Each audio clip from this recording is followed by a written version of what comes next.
Tentu kita akan langsung dari Ustadz Anwar Haji dulu ya. Nanti ditamin ulang dua Ustadz yang berikutnya terkait dengan bahasan kita Ustadz. Yang tadi kita akan membahas terkait dengan muhasabah. Silakan Ustadz. Bismillahirrahmanirrahim. Assalamualaikum warahmatullahi wabarakatuh. Waalaikumsalam warahmatullahi wabarakatuh. Alhamdulillahirrabbilalamin. Wassalatu wassalamu ala asrafil anbiya'i wal mursalin wa ala alihi wa sahbihi ajma'in. Pendengar RRI dimanapun Anda berada, Alhamdulillah pada kesempatan ini kita dihubungkan melalui udara ini, dan kemudian semoga kita semuanya mendapatkan hidayah dari Allah Subhanahu wa Ta'ala. Insya Allah pada malam ini kami menyampaikan bertiga dari penyuluh Kecamatan Pegasing, Kabupaten Aceh Tengah, tentang muhasabah diri. Muhasabah ini artinya penghitungan ataupun penghisaban. Jadi muhasabah diri berarti kita menghitung bagaimana tentang diri kita. Karena memang pada hakikatnya kita harus betul-betul memperhitungkan apa yang kita perbuat dan apa yang kita lakukan, supaya memang apa yang kita lakukan itu bermakna. Di dalam Quran surah Al-Insyikak itu Allah berfirman, fa amma man utiya kitabahu biyaminihi fasawfa yuhasabu hisaban yasira. Maka adapun orang yang diberikan catatan dari arah kanannya, maka dia akan dihisap dengan hisapan yang sangat mudah. Ternyata suatu hari Aisyah pernah bertanya, bagaimanakah hisapan yang sangat mudah itu ya Rasulullah? Maka kemudian kata Nabi SAW, hisapan yang sangat mudah itu kita akan di hadapan Allah Subhanahu wa Ta'ala diperhitungkan dengan cara yang mudah saja, tidak dipersulit. Nah, maka kemudian ketika kita dihisap dengan hisapan yang sangat mudah ini, maka kata Nabi, orang inilah yang disebut dengan golongan kanan, dan dia akan dimasukkan ke dalam surga. Maka ini hisab, artinya penghitungan ataupun penghisapan. Oleh karena itu, majelis yang dirahmati Allah Subhanahu wa Ta'ala, para pendengar RRI, kita pun harus menghisap diri kita. Bagaimana perilaku kita setiap hari? Bagaimana tentang amal perbuatan kita? Bagaimana tentang hakikat hidup kita? Karena memang kalau sekiranya kita tidak mengetahui apa yang sebenarnya yang kita lakukan, maka kita akan menjadi orang-orang yang merugi. Nah, kami mengawali dalam sebuah cerita. Suatu hari ada orang yang kaya. Orang kaya ini, dia kemudian ditanya oleh seorang wawancara ataupun wartawan. Wartawan bertanya kepadanya dengan mewawancarai orang ini. Ketika ditanya, berapakah usia Bapak? Maka kemudian sang orang tua ini pun menjawab, usia saya hanya 20 tahun. Lalu kemudian ditanya lagi, harta Bapak itu berapa? Harta saya itu ya, sekitar 500 juta. Lalu kemudian ditanya kembali, berapa anak Bapak? Anak saya hanya satu. Singkatnya, wartawan ini pun kemudian bertanya, Pak, kenapa Bapak itu tidak jujur? Memangnya apa yang saya tidak jujur yang saya katakan? Kata si wartawan ini kepada si ayah ini yang sudah tua ini, Pak, saya mau sampaikan, di KTP Bapak, itu usia Bapak itu sudah 70 tahun. Tapi Bapak masih menjawabnya 20 tahun. Lalu kemudian harta Bapak itu banyak sekali karena Bapak memang orang yang kaya raya. Di sana banyak bangunan, gedung dan lain sebagainya itu milik Bapak, semuanya perusahaannya dan lain sebagainya. Tapi hanya kenapa Bapak jawab bahwasanya Bapak memiliki harta hanya 500 juta. Dan kemudian ketika kami tanya berapa anak Bapak? Anak Bapak itu bukan satu, tapi 5. Lalu kemudian si orang tua ini pun akhirnya menjawab. Ketika dia jawab, maka jawaban itu yang sangat luar biasa. Dijawab oleh si orang tua ini. Kenapa saya jawab? Anak saya satu, harta saya 500 juta, umur saya hanya 20 tahun. Saya sebenarnya jawaban itulah sejujurnya, tapi mungkin menurut Anda itu adalah sebuah kebohongan. Bukan, katanya. Saya ingin jujur kepada Anda. Ketika kamu tanya tentang umur saya jawab 20 tahun. Bahwasanya yang 20 tahun itu yang masih beribadah. Nah, ternyata 20 tahun dari 70 tahun itu 20 tahun yang beribadah. Pertanyaannya, usia kita berapa? Usia kita hari ini sudah 35 tahun. Lalu kemudian ada yang 60 tahun, 40 tahun. Umur kita yang kita pakai untuk beribadah berapa sih?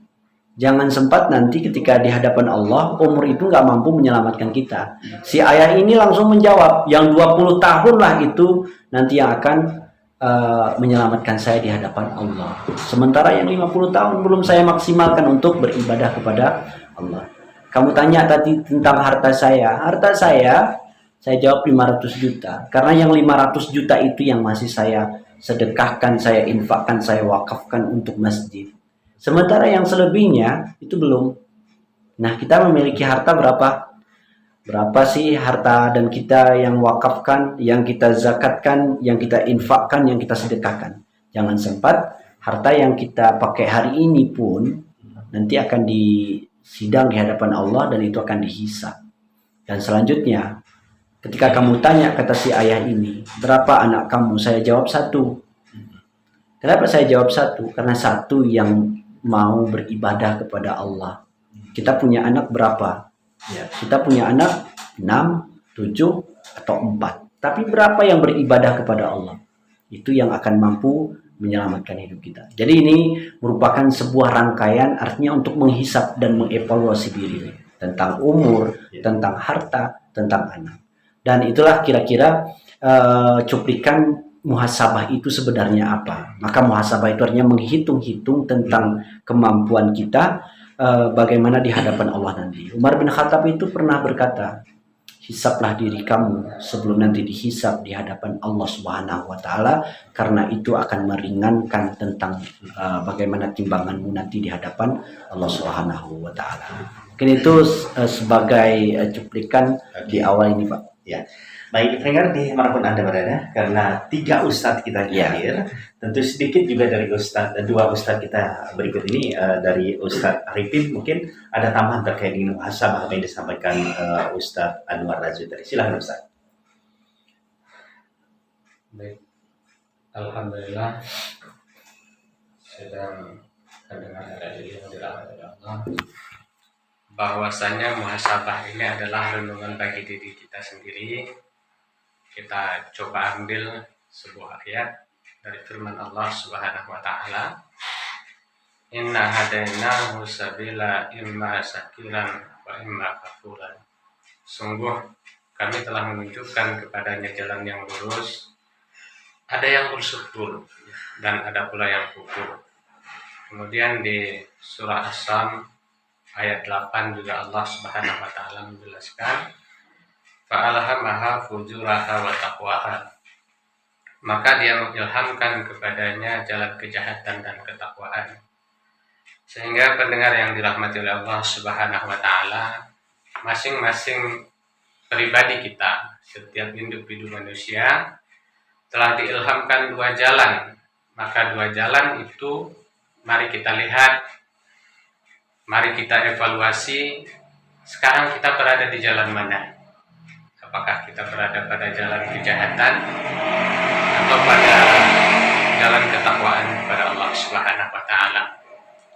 Apabila kita berada dalam jalan kejahatan, maka melalui momen mengudara pada kesempatan malam yang berbahagia ini, marilah kita hijrah dari kejahatan-kejahatan kita, karena salah satu kebaikan bagi seorang penjahat barangkali adalah keluar dari kejahatan yang dia lakukan untuk menjadi orang baik. Kemudian jika saja hari ini kita aturan yang sudah Allah tetapkan dalam kehidupan kita, maka semestinya ke depan siapapun kita, dari kalangan manapun kita, dengan status sosial apapun kita pada saat ini, kiranya berkenan kita meningkatkan ketakwaan kita kepada Allah Subhanahu wa taala. Karena hakikatnya sedang pendengar yang dirahmati oleh Allah, nilai dari sebuah perbuatan yang diperintahkan Allah, siapapun pemberi perintah itu, baik itu Allah atau dalam konteks ibadah, Atau dalam hubungan sosial misalnya, perintah atasan, bos boleh jadi. Jika semua itu dilakukan dengan baik, sesuai dengan ketentuan, maka ada prestis, sesuatu yang akan diterima. Atau bisa juga berupa stimulus, sugesti untuk terus meningkatkan kualitas diri. Setidaknya mempertahankan nilai-nilai kebaikan dari sebuah perintah tersebut.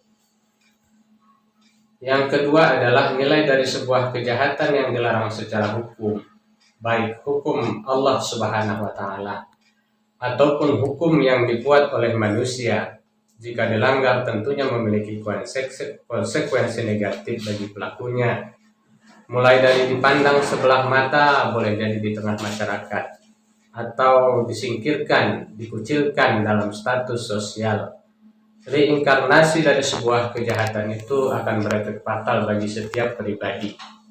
Maka melalui udara ini kami mengajak kepada kita bersama untuk tetap mengevaluasi diri kita.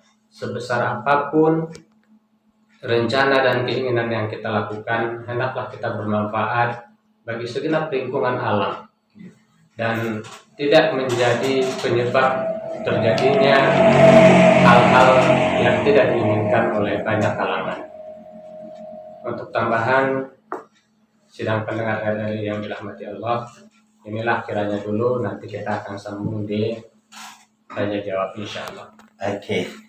Ya, baik pendengar dimanapun Anda berada, ini sedikit dari Ustadz Ahmad Syalihan terkait dengan muhasabah, atau kalau bahasa sekarang ini mungkin introspeksi diri. Introspeksi diri. Bagaimana kita saat ini, yang lalu biarlah berlalu, tapi kan tidak mungkin lagi kita akan yang lalu itu kita ulangi kembali. Bagaimana kita pernah melakukan sesuatu yang tentu dilarang oleh agama. Nah, ini mungkin berdiri apa yang harus dilakukan kalau saat ini, Ustaz? Baik. Alhamdulillah, syukurillah, salatu wassalamu ala rasulillah, asyhadu an la ilaha illallah wa asyhadu anna Muhammadan abduhu wa rasuluh. Pemirsa RRI yang dimuliakan Allah Subhanahu wa Ta'ala, alhamdulillah pada malam yang berbahagia ini kita punya tema tentang muhasabah. Muhasabah ini diartikan kalau bahasa kita itu introspeksi diri, mengevaluasi diri. Kenapa perlu mengevaluasi diri, mengintrospeksi diri ya? Yang pertama mungkin karena ini pergantian tahun, ya. Walaupun dalam hitungan Masehi, tetap kita dianjurkan untuk selalu bermuhasabah, mengevaluasi diri kita masing-masing. Nah, terutama dalam 3 hal. Yang pertama adalah kita harus bermuhasabah tentang ibadah kita. Ya. Nah, bagaimana ibadah kita pada tahun 2021 yang lalu? Betul. Kemudian dengan muhasabah itu kita bisa merenungi, kemudian mengingat kembali. Kita banding-bandingkan mana amalan yang sudah kita lakukan lebih banyak atau justru sebaliknya. Perbuatan-perbuatan buruk, perbuatan-perbuatan maksiat, justru lebih banyak kita tinggalkan. Justru banyak kita laksanakan perbuatan-perbuatan maksiat. Nah, makanya aspek ibadah juga seperti itu. Mungkin selama ini salat kita jarang, atau ke masjid jarang. Kemudian di dalam membina rumah tangga juga masih banyak kekurangan. Nah, ini tentu harus kita evaluasi, kita muhasabah diri kita masing-masing. Kemudian yang kedua, dalam aspek pekerjaan, rizki dan usia. Dalam aspek pekerjaan ini juga penting kita evaluasi. Kenapa perlu kita evaluasi? Karena jangan-jangan selama ini kita mencari nafkah, mencari pekerjaan yang kita lakukan itu adalah pekerjaan yang tidak disyariatkan oleh agama kita. Maka kita perlu mengevaluasi, merenungkan apakah pekerjaan yang kita lakukan itu sudah sesuai dengan kaidah Islam atau sesuai dengan syariat Islam.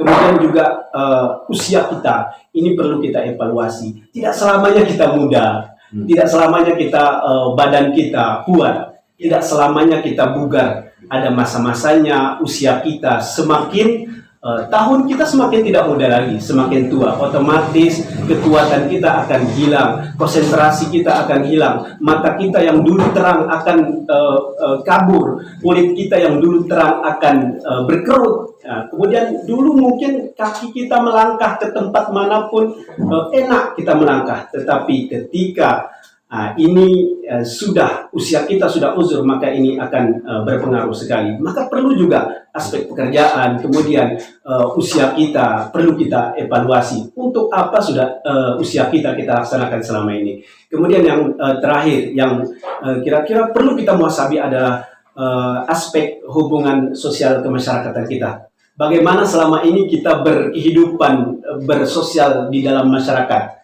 Apakah kita peduli terhadap sosial masyarakat kita, atau justru sebaliknya kita cuek, kita abai dengan masyarakat kita? Maka semua ini harus kita evaluasi, kita introspeksi diri supaya kita bisa mengukur, menghitung seperti yang disampaikan oleh Ustadz Anwar tadi, bisa menghitung mana sebenarnya yang perlu kita pertahankan, kemudian mana action yang akan kita lakukan untuk tahap selanjutnya. Saya pikir ini sebagai pengantar tentang muhasabah ini, maka 3 tadi yang perlu saya rasa, itu yang pertama masalah aspek ibadah, kemudian pekerjaan, kemudian usia, kemudian hubungan sosial kemasyarakatan. Baik, itu sementara Pak. Oke, baik. Pendengar di manapun Anda berada, silakan yang mau bergabung, kami tunggu di 0821658547.